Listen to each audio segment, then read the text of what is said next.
I bought my own house after everyone betrayed me. Now my sister, ex-wife, and parents are furious I refuse to let them back in. Hey guys. I'm a 34-year-old male, and I never thought I'd be posting on Reddit about this crap, but here we are. I used to have what I thought was a pretty decent life, a decent job as a mechanic at a local garage, a rented house in an okay neighborhood, and a wife, I'll call her Jessica, that I'd been with since college. Nothing fancy, but it was stable, you know? I worked hard, paid the bills on time, and thought I was building something that would last. Jessica and I weren't perfect, but whose relationship is? We had our routines, our inside jokes, our plans for the future, or at least I thought we did. 2 years ago, my life basically exploded when I walked in on my wife Jessica screwing our neighbor in our bed. I'm not even making this up. I came home early from work because I wanted to surprise her for our anniversary. Guess the surprise was on me.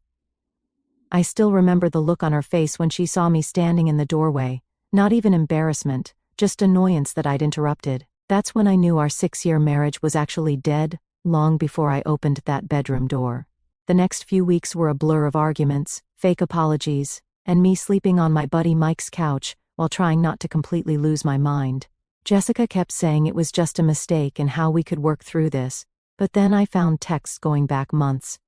This wasn't a one-time thing, she'd been cheating pretty much our entire marriage.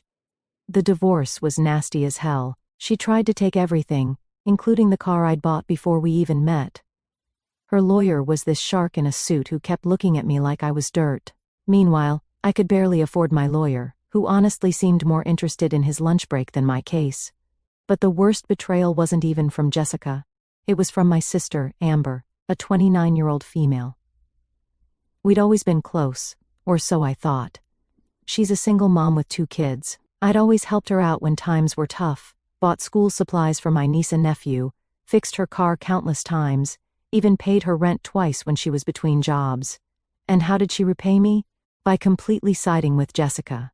Not because she thought I deserved to be cheated on, but because Jessica was buying her stuff, new clothes, taking her out to fancy restaurants, even babysitting so Amber could go on dates. And the cherry on top? Jessica promised to hook her up with this supposed rich friend of the guy she was cheating with.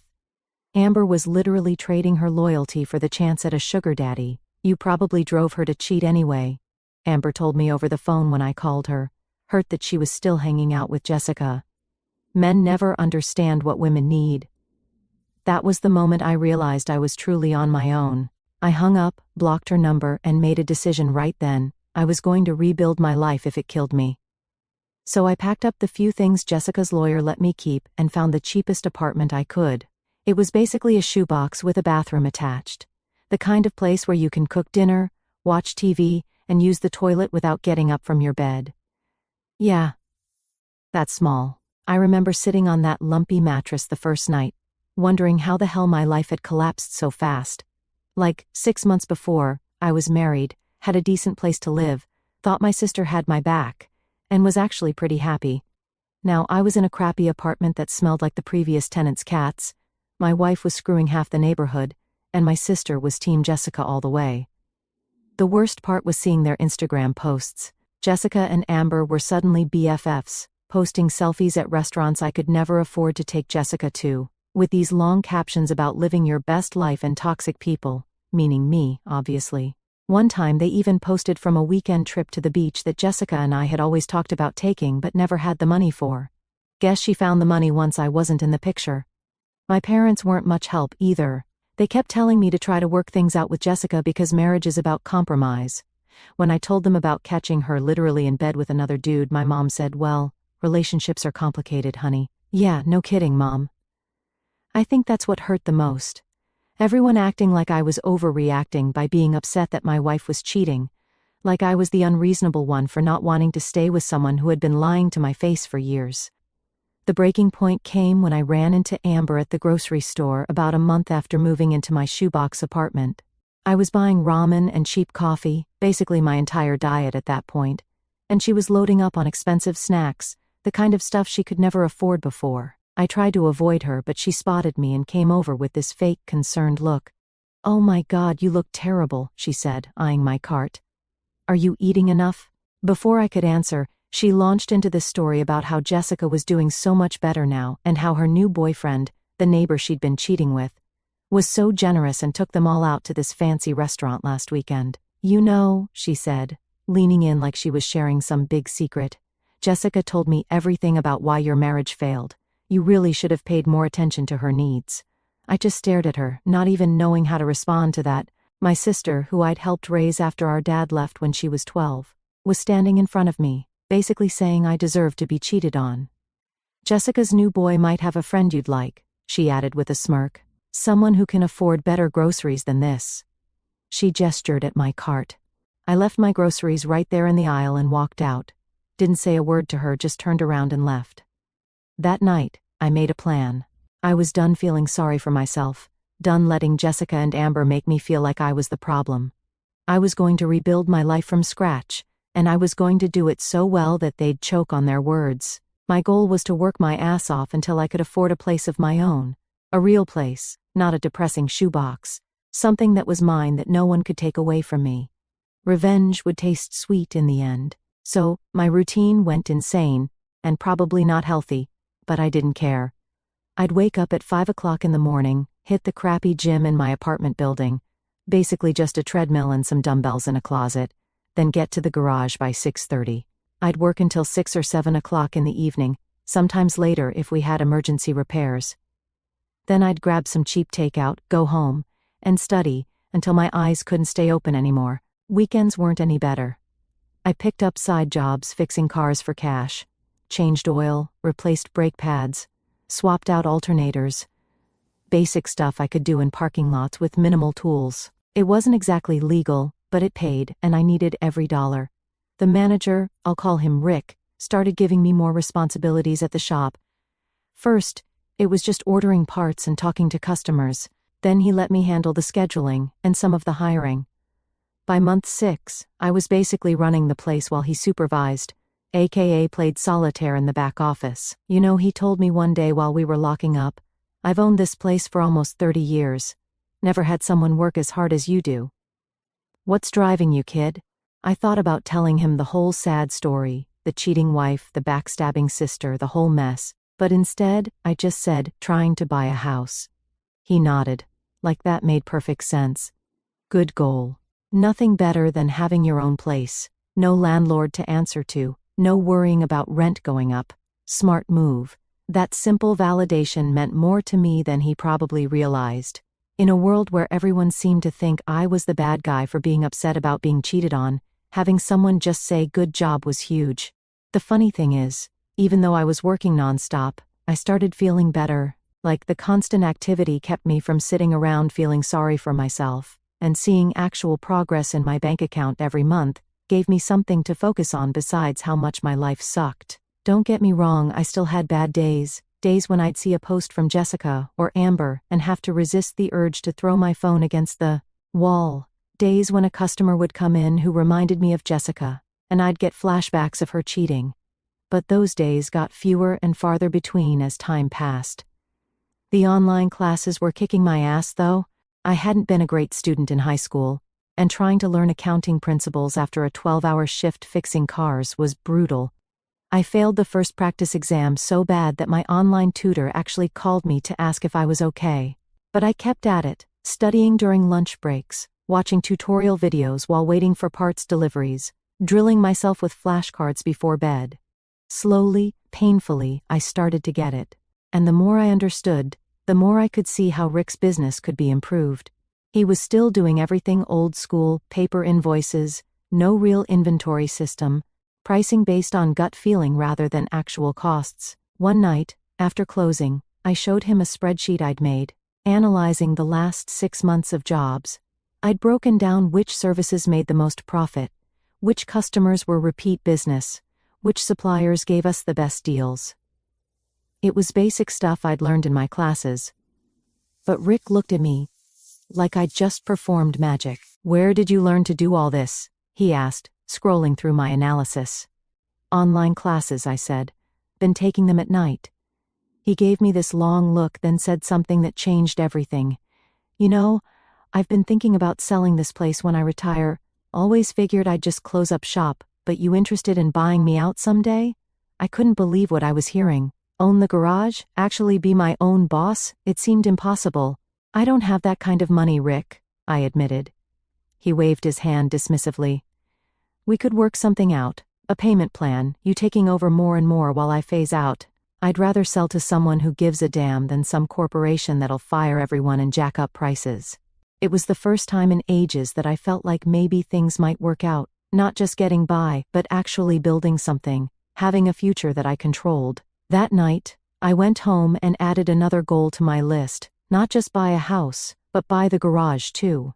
It would take longer, require even more work, but the thought of owning my own business, being completely independent, was too good to pass up.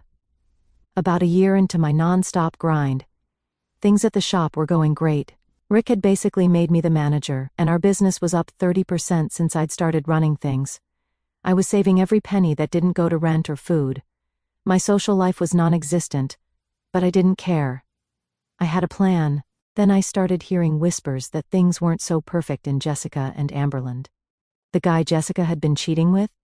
Yeah, he'd moved on to someone else barely 2 months after our divorce was final. Apparently, he wasn't interested in anything serious. And that rich sugar daddy Jessica had promised to introduce Amber to? Turned out he was just some broke dude pretending to be rich to get into clubs. When Amber finally met him, he tried to get her to pay for dinner. The shopping trips slowed down, the fancy vacations stopped. Jessica had blown through most of her divorce money trying to impress her new boyfriend, who'd now ditched her, and Amber, who did quit her steady job at the insurance office thinking she was about to land a rich guy, was struggling to find work again. I heard all this through Mike, who was still friends with Jessica's cousin. I didn't say anything when he told me, didn't laugh or say I told you so, just nodded and kept working on the transmission I was fixing. But inside, I'm not going to lie, it felt good to know karma was finally showing up. Rick noticed how much effort I was putting in and offered me a deal I never expected. He wanted to start the process of me buying him out of the business. "You're running it anyway," he said. "Might as well own it." We worked out a payment plan that would take years, but it was doable. Between that and my savings, I finally had enough for a down payment on a modest house in a decent neighborhood. Nothing fancy, but it would be mine. The day I signed the papers for the house, I immediately got a text from a number I didn't recognize. It was Amber. Somehow she'd gotten a new phone and wanted to reconnect, said she missed her brother and how family should stick together. I didn't respond. I was too busy planning my move. Then, one Saturday, I was at the shop late, finishing up a complicated engine rebuild, when Rick came in. He usually didn't work weekends, so I was surprised to see him.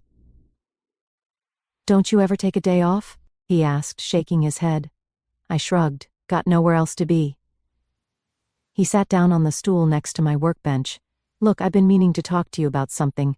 My wife and I are thinking about moving to Arizona. Her arthritis is getting worse, and the cold winters here aren't helping. Doctor says a warmer climate would be good for her." My heart sank. Was he selling the garage to someone else after all my hard work? "So, what happens to the shop?" I asked, trying to keep my voice casual. He looked at me like I was an idiot. "That's what I want to talk about. I'm ready to accelerate our plan. Instead of the 5-year buyout we discussed, I want to do it in 2. You take over as owner at the end of the year. We work out a payment schedule you can handle, and I head west for some sunshine." I couldn't believe what I was hearing. It was happening way faster than I'd expected. "I don't know if I have enough saved for that kind of down payment yet," I admitted. "I just put most of my savings toward the house." Rick waved his hand. "We'll figure it out. You've already increased business by 30%. The place is worth more with you running it anyway. Maybe we adjust the percentages a bit. You get a bigger cut of the profits now, but more of that goes toward your ownership stake." We spent the next hour working out the details. By the time he left, we had the outline of a deal that would make me the owner of Rick's Auto Repair by Christmas. It wasn't perfect. I'd be stretching myself financially for a couple of years. But it was doable, and the thought of owning my own business before I turned 35? That was worth the risk. As I was locking up the shop, my phone buzzed with another text from Amber. This one was less friendly than the first. "Seriously? You're just going to ignore me after everything I've done for you?" Real mature, bro. I snorted. Everything she'd done for me? Like trash-talking me to my ex-wife? Like mocking my pain while I was at my lowest point? Like choosing Jessica's empty promises over her own brother? I typed out about 5 different angry responses, deleted them all, and finally settled on, busy with work. Talk later. It was non-committal enough that she couldn't accuse me of ignoring her, but vague enough that later could mean basically never. I had no interest in letting Amber back into my life just because her meal ticket had disappeared. When I got home to my crappy apartment that night, I looked around at the packed boxes and cheap furniture, and felt something I hadn't experienced in a long time: pride.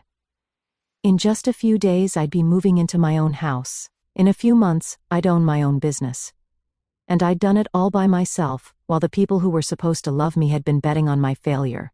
And because nothing in this life is perfect, the next morning, I got a call from the real estate agent. The seller was trying to back out, claiming they got a better offer. My stomach dropped, but the agent reassured me the contract was airtight. It would just delay closing by a couple of weeks while their lawyers set them straight. Annoying, but after the year I'd had, one more obstacle wasn't going to stop me. 3 days before I was set to move into my new place, there was a knock at my apartment door.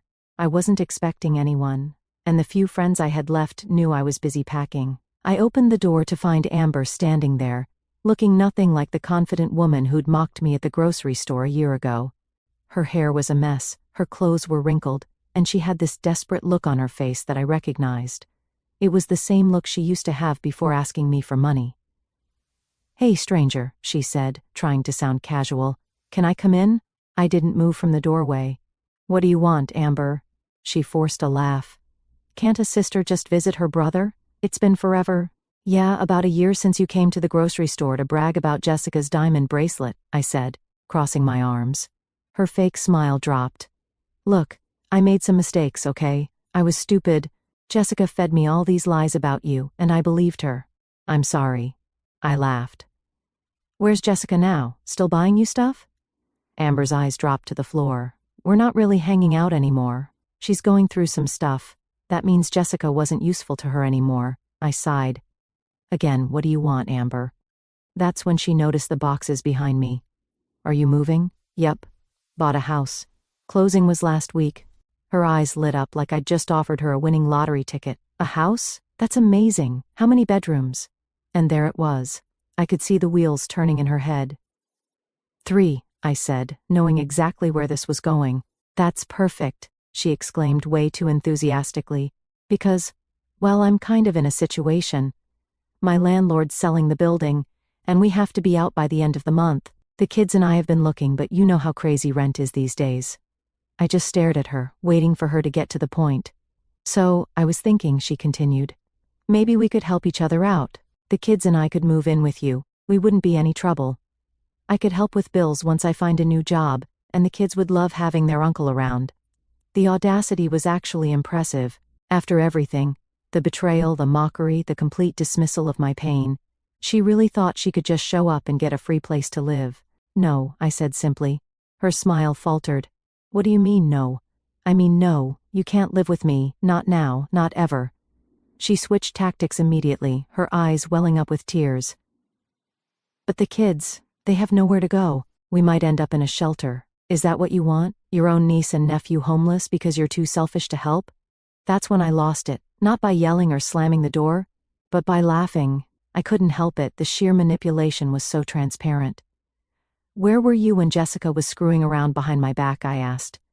"Where were you when I was sleeping on Mike's couch, when I lost my house, my savings, my marriage? Oh, right, you were shopping with the woman who destroyed my life, laughing about what a loser I was." Her face went pale. "That's not, I didn't mean..." I started to close the door, but she stuck her foot in the way. "Please," she begged, real desperation in her voice now. "I have nowhere else to go. Mom and Dad won't help. Jessica's ghosting me, and my friends. They can't take us in." "That sounds like a you problem," I said, echoing the exact words she'd said to me when I told her Jessica had taken most of our joint account before I could freeze it. I moved her foot and closed the door. For about 5 minutes, she stood out there, knocking and calling my name. I ignored her completely, going back to packing boxes like she wasn't even there. Eventually, she gave up and left. I thought that would be the end of it. I should have known better. The next day, my phone started blowing up with texts and calls, not just from Amber, but from my parents too. Apparently, Amber had gone straight to them with some sob story about how I was refusing to help her and the kids in their time of need. My mom's voicemail was classic guilt trip material. I raised you better than this. Family helps family. I can't believe you would let your sister and those poor children suffer when you have a whole house to yourself. Never mind that my parents had barely reached out during my divorce. Never mind that they'd suggested I try to work things out with Jessica. Even after I told them about the cheating, never mind that they'd done absolutely nothing to help me when I was the one in crisis. My dad's message was worse, son. I'm disappointed in you. A man takes care of his family. Your sister needs help, and you're in a position to provide it. That's your responsibility as her brother. I hadn't heard from my dad in months, and this was what finally got him to call, telling me I wasn't being man enough because I wouldn't let my backstabbing sister move into the house I'd worked my ass off to buy. I didn't respond to any of them. Instead, I focused on finishing my packing and coordinating with the moving company. I had taken the day off from the garage specifically to get everything ready for the move, and I wasn't going to waste it dealing with family drama. Then came the text that really set me off. It was from Jessica. Yeah, my ex-wife, the woman who cheated on me for most of our marriage. Thought she had the right to weigh in. I know we're not on the best terms, but I'm really worried about Amber and the kids. She says you bought a house with plenty of room but won't help them. That doesn't sound like the man I married. Please reconsider. The hypocrisy was so stunning I had to read it twice. I finally broke my silence with a single reply. The man you married no longer exists. You killed him. Do not contact me again. Then I blocked her number. By that evening, the messages from my family had taken on a more threatening tone. My mom was now saying she was going to have to get involved if I didn't do the right thing. My dad mentioned something about coming over to talk some sense into me. Amber had switched from begging to angry accusations about how I was showing my true colors, and always was the selfish one. I didn't care anymore. Let them come, let them threaten. I was done being the family doormat. The next morning I woke up to a new voicemail from an unknown number. It was Jessica's mother, my former mother-in-law, telling me she was very disappointed in how I was treating Amber and that she had raised Jessica to believe family comes first. I nearly choked on my coffee. Yeah, Jessica really put family first when she was screwing the neighbor. I realized they were pulling out all the stops, contacting anyone they thought might have influence over me. It was pathetic and desperate, but also a little scary. How far were they willing to go? I decided to take some precautions. I called the real estate agent and asked if we could move up the closing date, explained that I had some family issues and needed to get into the house as soon as possible. She said she'd try, but no promises. Then I called Rick and explained the situation.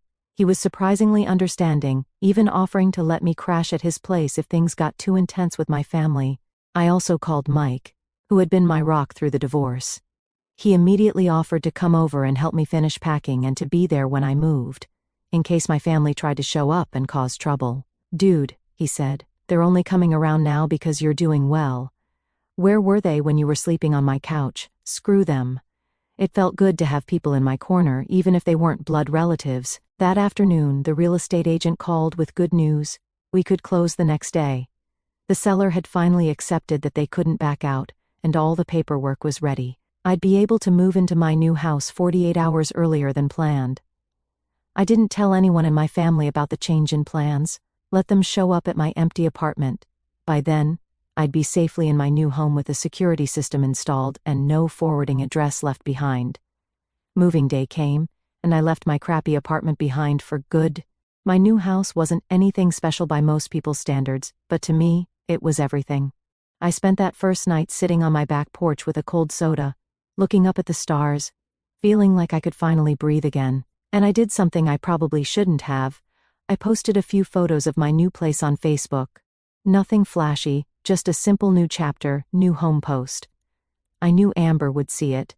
I knew my parents would see it. Part of me wanted them to. The reactions were immediate. Friends I hadn't talked to in ages congratulated me. Guys from the shop liked the post. A few people from high school commented about how well I was doing, and then the private messages started. My dad, telling me how disappointed he was that I would flaunt my success while your sister struggles. My mom, saying I was being needlessly cruel. And Amber, she went nuclear, She posted this long, dramatic rant on her page about how money changes people. She didn't tag me, but everyone knew who she was talking about. I didn't engage with their drama. I focused on the garage. Business was booming, and Rick was talking about retiring earlier than planned. We were working out the details of me taking over completely within the next year. For the first time since finding Jessica with that guy, I was actually happy. Not just surviving, but thriving. And I'd done it all on my own. But of course, they couldn't just let me be. 3 days after I moved in, my mom called from a new number I hadn't blocked yet. I picked up without checking caller ID, thinking it might be a client from the garage. "Hello?" Finally you answer. My mom's voice was that special mix of relief and accusation. "We've been trying to reach you for days." I sighed. "What do you want, Mom?" "What do I want? I want you to act like the son I raised. Your sister and those children are about to be homeless. And you're ignoring their calls while living in a big, empty house all by yourself." I had to laugh at that. Big, empty house? "Mom, it's a modest 3-bedroom in a middle-class neighborhood, and it's not empty. I live here." "You know what I mean," she snapped. "You have room. They need room. It's that simple." "Nothing's ever that simple," I said. Where was all this family concern when Jessica was cheating on me, when I was the one who lost everything? There was a pause on the line. Then, in a softer voice, she said, "That was different." "How? How was it different?" I demanded. "You're a man," she said, like that explained everything. "Men can take care of themselves. Amber has children." And there it was. The double standard that had defined my entire relationship with my family. I was expected to handle everything on my own, to sacrifice, to be the strong one. But Amber? She got endless excuses. "Mom," I said, keeping my voice calm. "I worked 80-hour weeks for 2 years to afford this house. I took online classes after 12-hour shifts at the garage. I lived in an apartment where the bathroom ceiling leaked when the upstairs neighbor took a shower. I did all that by myself, without help from anyone. Especially not my family. So no, Amber can't live with me. She made her choice when she sided with Jessica. And now she can deal with the consequences. She made a mistake," my mom insisted. "People make mistakes." "Yeah, they do," I agreed. "And sometimes those mistakes have consequences that can't be fixed with a simple sorry. This is one of those times. So you'll punish the children too? They didn't do anything wrong." It was a low blow, using my niece and nephew against me. I love those kids, even though I hadn't seen them much since the divorce. But I knew what would happen if I let Amber move in. She'd never leave, and eventually I'd end up supporting all 3 of them while she went back to her old ways. "The kids have grandparents with a 4-bedroom house," I pointed out. "Why aren't they moving in with you and Dad?" Another telling pause. "Your father and I are too old to have children running around. We need our peace and quiet. They wanted to use my house as a dumping ground for Amber's problems, so they wouldn't have to deal with them. Well, I need my peace and quiet too," I said. "After the past 2 years, I've earned it." "This isn't over," my mom warned before hanging up. She was right about that, at least. It wasn't over, not by a long shot. The next day, I came home from work to find Amber's car parked in my driveway. She was sitting on my front porch with her kids, surrounded by suitcases and garbage bags full of clothes. "What the hell is this?" I asked as I got out of my truck. "We got evicted," she said, loud enough for the neighbors to hear. "We have nowhere else to go." The kids looked confused and tired. I felt bad for them, but this level of manipulation made my blood boil. "So you thought you'd just show up at my house with all your stuff without even asking?" I said. "You wouldn't let your own niece and nephew be homeless?" she said defiantly. I took a deep breath. "Amber, this isn't going to work. I'm not letting you guilt me into this. Take the kids to Mom and Dad's." "They won't take us," she admitted. "They said they're too old for kids." "Then call Jessica," I suggested. "You two were best friends, remember? Shopping buddies. She can put you up." Amber's face darkened. "Jessica and we're not really talking anymore." "Shocking," I muttered. "Look, I feel for the kids, I really do, but you can't stay here." "You're a real piece of work," Amber spat, "acting all high and mighty because you've got a house now. Newsflash, you're still the same loser Jessica cheated on. No wonder she couldn't stay faithful. Who would want to be with someone so selfish and cold?" And just like that, any guilt I might have felt vanished. That was the real Amber. The one who had mocked my pain, who had chosen Jessica over her own brother, who was now trying to manipulate me using her children. "Get off my property," I said coldly. "Now, or I really will call the cops." She must have seen something in my face that told her I meant it because she started gathering up her bags. "Come on, kids," she said loudly. "Your uncle doesn't want us. We'll figure something out on our own, like we always do." A week after Amber's little stunt on my porch, I thought things would finally settle down. I had my house, my business, my peace, but people like her and Jessica, they don't go down without one last desperate attempt. I knew better, so I took precautions. The morning after Amber's stunt on my porch, I went straight to the county clerk's office and filed for a no trespass order against her. The process was easier than I expected. Turns out, when someone shows up with bags and kids trying to force their way into your home, that's actual grounds for concern. The police officer I spoke to said I had enough evidence to enforce it immediately. She also suggested installing cameras in case Amber tried anything again, so that's exactly what I did. By noon, I had security cameras covering every inch of my property, with motion alerts sent straight to my phone. Let Amber try another sob story ambush. I'd have the cops at my doorstep before she could get comfortable. But then Jessica showed up out of nowhere. It was late, close to midnight, and I was just getting home from the garage. My porch light caught the figure sitting on my front steps, arms wrapped around herself. It took me a second, but when she looked up, I recognized her. Jessica. She looked terrible. Nothing like the put-together woman who used to flaunt new jewelry on Instagram while mocking me behind my back.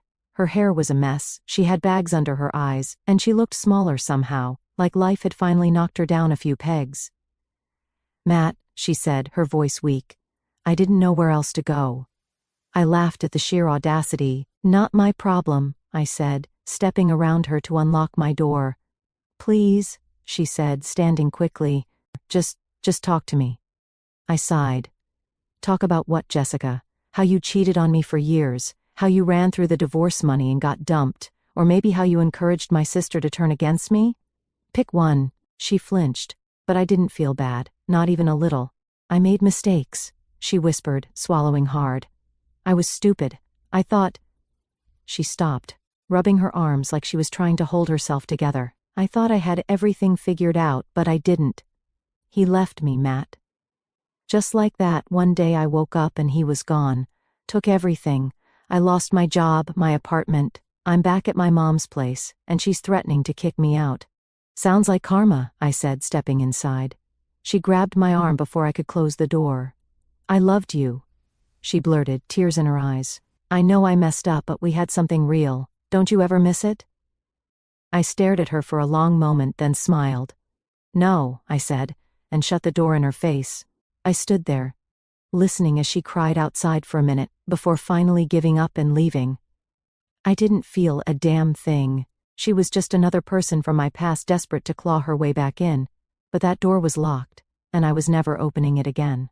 Amber must have found out about Jessica's failed attempt because 2 days later my parents showed up unannounced. I opened the door to see my mom with her arms crossed, my dad already looking pissed. "We need to talk," my mom said, stepping past me into the house like she still had authority over me. I let them in, if only to get it over with. They didn't waste time. "Your sister is in trouble," my dad started. "She needs a place to stay. A good son would help her." "A good son?" I repeated, laughing. "Funny, I don't remember hearing from you when I was the one who needed help." My mom's face hardened. "That was different. You're a man. And I told her to take them to you," I shot back. "But I guess your peace and quiet is more important, huh? You want me to be the responsible one, but only when it benefits you." My dad stood up, voice cold. "You're selfish. You let money change you. You're not the son we raised." That hit, but not in the way they intended. I just nodded. "You're right. I'm not the son you raised.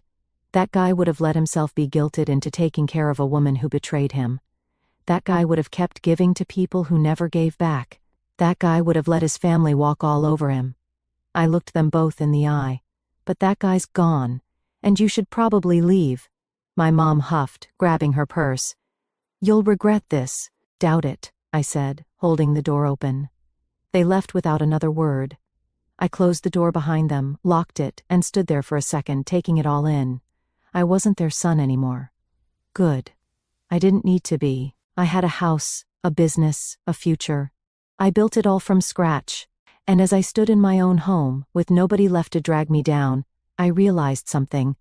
I'd never been freer in my entire life.